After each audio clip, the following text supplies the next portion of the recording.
আসসালামু আলাইকুম। আশা করি আল্লাহর রহমতে সবাই খুব ভালো আছেন, আমিও ভালো আছি আলহামদুলিল্লাহ। কাছে দূরে দেশ ও দেশের বাইরে আমার সকল ভিউয়ার্স ভাই আপুদের আন্তরিক শুভেচ্ছা ভালোবাসা। এই তো আজকে ভিডিওটা শুরু করে দিলাম। আজকে সকাল থেকে ভিডিওটা শুরু করে দিলাম। এখন প্রায় 9টা কি 9:30টার মতো বাজে হবে। আজকে একটু তাড়াতাড়ি সকালে ঘুম থেকে উঠছি। এই তো গতকাল রাতে বুটের ডাল ভিজায় রাখছিলাম হালুয়া বানানোর জন্য। তো এখন সকালে আগে ঘুম থেকে উঠে বুটের ডালের হালুয়াটা মানে বুটের ডালের হালুয়া না বুটের ডালটা সিদ্ধ বসায় দিছি। এখন একটু চুলার জালটা ভালোই আছে। তো আজকে আবার 2 দিন থেকে জালটা কমতেছে, মাঝখানে ঠিক হয়ে গেছিলো, সপ্তাহখানেক ভালোই চলছে। তো এই যে এক চুলায় আমারটা সিদ্ধ হইতেছে, আরেক চুলায় গিয়ে টুম্পা বসাইছে। তো আমারটা কি অনেকক্ষণ আগেই বসাইছি, আর টুম্পারটা কিছুক্ষণ মাত্রই বসাইছে, এখনও বলক উঠে নেই, ফেনা ফেনা তো দেখতেই পেতেছেন। তো আমি তো রাত্রে ভিজায় রাখছিলাম, সকালে আগে আজকে উঠাই বুটের ডালটা সিদ্ধ বসায় দিলাম, কারণ আজকে নাস্তার তেমন ঝামেলা নেই। আমি আর সাদিদ রোজা রাখছি, টুম্পাও রোজা রাখছে। তো আজকে শ্রাবণের মানে 13 তারিখ বৃহস্পতিবার আজকে। তো আমরা 13, 14, 15 3 দিন রোজা রাখবো। শ্রাবণের আইয়াম বীজের রোজাটা হয়ে যায়। তো এই কারণে সকালে নাস্তার তেমন ঝামেলা নেই। নাস্তার আগে আমি আর জন্য বুটের ডালটা বসায় দিছি। আর এখানে যে মুরগির মাংস ভিজায় রাখছি, আজকে মুরগির মাংস রান্না করব, আর গিয়ে ভাজি করব সিম আলু দিয়ে। আর রাত্রে যদি পারি, যদি না হয় তাহলে আমি গিয়ে সানজায় ডাল চড়াবো। তো আমি এখন বুটের ডালটা চুলায় রেখা দিছি। তো আগামীকাল শুক্রবার শবে বরাত, আজকে গিয়ে বৃহস্পতিবার। তো আমি আর সাদিদ রোজা রাখলাম। তো আপনাদের ভাই আর আদিব নাস্তা কিনা খাইছে বাহির থেকে, এর জন্য ওদেরটার ভিডিও করি নাই। তো একটা আলু একটা গাজরও আমি গিয়ে ভাজির মধ্যে দিতেছি, ভালোই লাগবে। আর এই যে আমার ডালটা একদম মানে সিদ্ধ হয়ে পুরা হয়ে গেছে, কি বলবো এটারে, মানে অনেক সুন্দর একটা সিদ্ধ হয়েছে, একদম ম্যাশ হয়ে গেছে আর কি।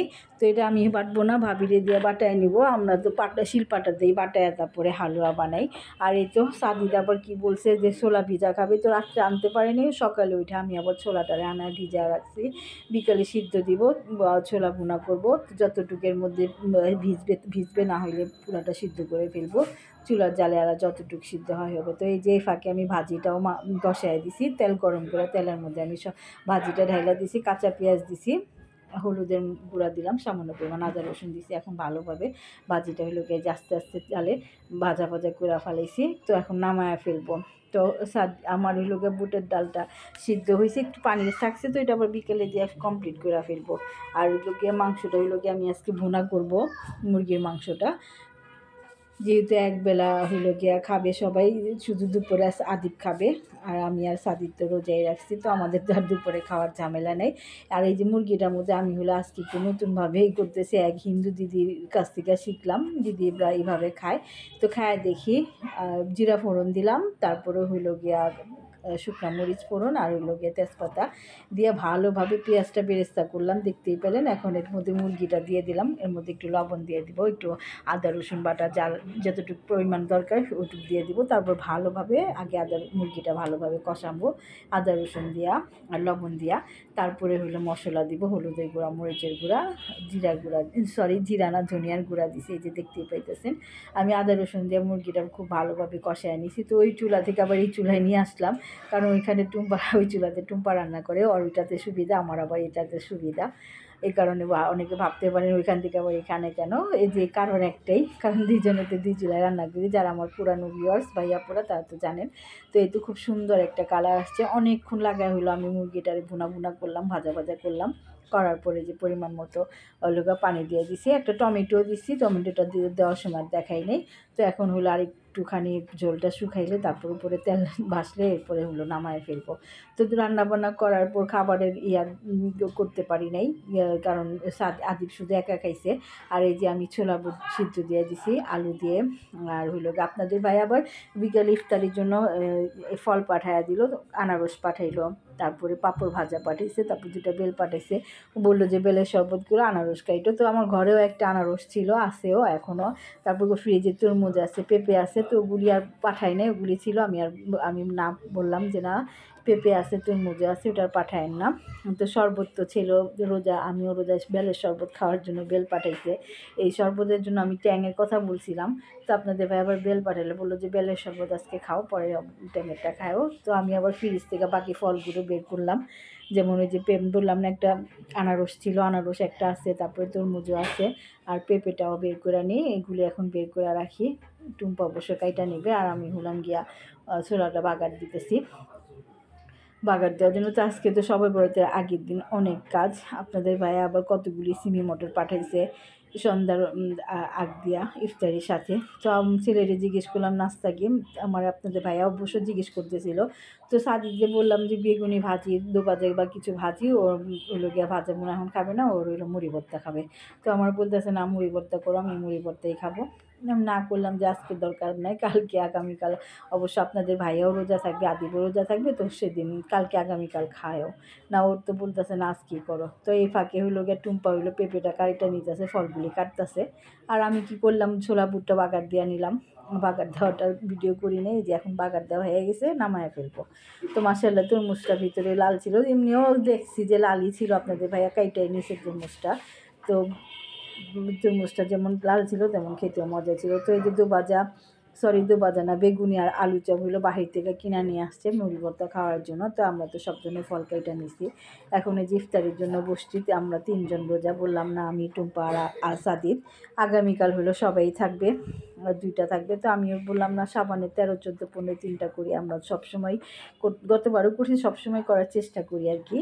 তো এইবারও আল্লাহ তৌফিক দিছে রাখার। তো সবাই এখন একসাথে বসছি ইফতারি করার জন্য। এখনও আজান হয় নাই, কিন্তু এক একজন হইল গিয়া প্রিপারেশনে আছে ইফতারি করবে। তো সাদিদ বলতেছে আজান কি আজকে মৌলবি দিতে ভুলে গেছে কিনা। তো এই কথায় বলতে বলতে আলহামদুলিল্লাহ আজান হয়ে গেছে। তো আমরা বিসমিল্লাহ করে ইফতারটা করলাম। খেজুর ছিল না, এই কারণে পানি আর ফল দিয়েই করলাম। তো এই তো ফারহারে দেখেন ও কী করতেছে, কীভাবে খাইতেছে। তো ফল টল খেয়ে নামাজ পড়া মুড়ি ভর্তা খাওয়ার জন্য আর কি আমরা বসছি, সবাই এক শ্রেণীতে খাইতেছি। তো এই যে সকালে তো আমি ডাল সিদ্ধ করে রাখছিলাম, দেখাইছি, বাকিটা একটু পানি ছিল, বাকিটা শুকাইছি। তো ভাবি হলো গিয়া সন্ধ্যার পর 7টার পরে আসছে, যে ভাবিরে দিয়া বাটে, প্রতি বছরই ভাবি বাইটা দেয়, এই বছরও ভাবি বাটতেছে, কারণ আমার পায়ে প্রচুর ব্যথা, আমি বৈশা কোনো কাজ করতে পারি না। আর হইলো গিয়া মোটার কারণে বসতেও পারি না। তো এই যে আপনাদের ভাইয়া যে সিমিগুলি পাঠাইছে, এখন ওগুলি নিয়ে বসলাম। ইফতারি করার পর ভাবি হলো গিয়ে ডাল বাটতেছে, আর আমি হলাম সিমি ছিলতেছি। বললাম না আজকে অনেক কাজ আছে, সারাদিন অনেক কাজ করলাম। তারপরে এখন হলো গিয়ে এগুলি বাইসা সিদ্ধ করে ফ্রোজেন করে রাখতে হবে, তা না হলে তো এমনিও সিমিগুলি একটু অন্যরকম, মানে বাসি বাসি, তো তা নাইলে তো আবার আরও নষ্ট হয়ে যাবে রাইখা দিলে। তো এই যে সবগুলি সিমি বাসা হয়ে গেছে, সিমির থেকে তো সিমির খোসাই বেশি দেখাই যাইতেছে। তো এখন এগুলি সিদ্ধ করব, সিদ্ধ করে তারপরে হলো গিয়া ঠান্ডা করে ফ্রিজে রাখবো ডিপে। এর আগেও ফাইসাল এনে দিয়েছিলো 1 কেজি, ওটাও রাখছি। তো এই তো আমি সিমিটা হলো গিয়ে সিদ্ধ বসায় দিলাম, একটা বলক আসলে নামায় ফেলবো। বেশি বলক দিব না, সামান্য পরিমাণে একটু লবণও দিছি। তো এই তো সিদ্ধ হইতে থাক। আর বুটের ডালটাও ভাবি বাটা হয়ে গেছে, বুটের ডালটা হলো গিয়ে আমি এখন গিয়ে বাগার দিয়ে দিব। তো সিমিটা সিদ্ধ হইতে থাক। উপরে যে ছোটো ছোটোগুলি ভাইসা উঠছে, ওগুলি ছাকার সময় তো চলে যাবো পানির সাথে। তো এই তো আমি এখন এটা বুটের ডালের হালুয়াটা বাগার বসাই দিলাম। চুলায় আগে ঘি দিয়ে দিছি, ঘিয়ের পর হইলো এলাচ আর দারচিনি, আর হইলো গিয়া এলাচ দারচিনি আর কিছু না, দুঃখিত, এলাচ দারচিনি আর ঘি দিয়ে দিছি, ফোড়ন এলাচ দারচিনি দিছি। দেওয়ার পরে হইলো গিয়া এই যে এখন হলো হালুয়াটা, বুটের ডালটা আর কি, হালুয়া না, এখনও হালুয়া হয় নাই। বুটের ডালটা হলো গিয়া ঘিয়ের মধ্যে বাগার ফালাই দিছি। তো এটা এখন দেখেন কীভাবে কতটুকু লিকুইড আছে। তো এই হালুয়াটা হলো আমি আমার নানির কাছ থেকে বানানো শিখছি। আমার নানি হালুয়াটা খুব যত্ন সহকারে বানাইতে, সম্পূর্ণ ঘিয়ের উপরে। তো এই যে ঘি দেওয়ার পরে এখন এই যে হালুয়াটা যতটুকু লিকুইড আছে, যতটুকু ভেজা আছে, ভেজা ভাজা ভাব আছে, এটা একদমই থাকবে না। এটা হলো গিয়ে লাড়তে লাড়তে মানে শুকায়া যাবে, একদম ঝুরঝুরার মতো হয়ে যাবে। তো আজকে আর সম্পূর্ণ বানানোটা দেখাবো না, ভিডিওটা বেশি বড় হয়ে যাব। যখন আমি এটা সম্পূর্ণ কমপ্লিট করবো আর ঝুরা ঝুরা হবে, তখন বাকিটা দেখতে পারবেন কীভাবে এটা ঝুরা ঝুরা হয়। এভাবে আমরা ছোটোবেলা থেকে মানে আমার নানু বানাইতো, আমরা খেতাম, খুবই টেস্টি হয়, খুবই মজা হয় আলহামদুলিল্লাহ। তো আমার নানু এটা শিখছিল বিহারিদের কাছ থেকে। আর এই যে পাশের চুলায় টুম্পারটাও বাগার ফালাইয়া দিছে, টুম্পারটা হইতাছে। দুজনেরটা আগামীকাল দেখাবো। আজকে ভিডিও পর্যন্তই, সবাই আমাদের জন্য দোয়া করবেন। আসসালামু আলাইকুম, আল্লাহ হাফেজ।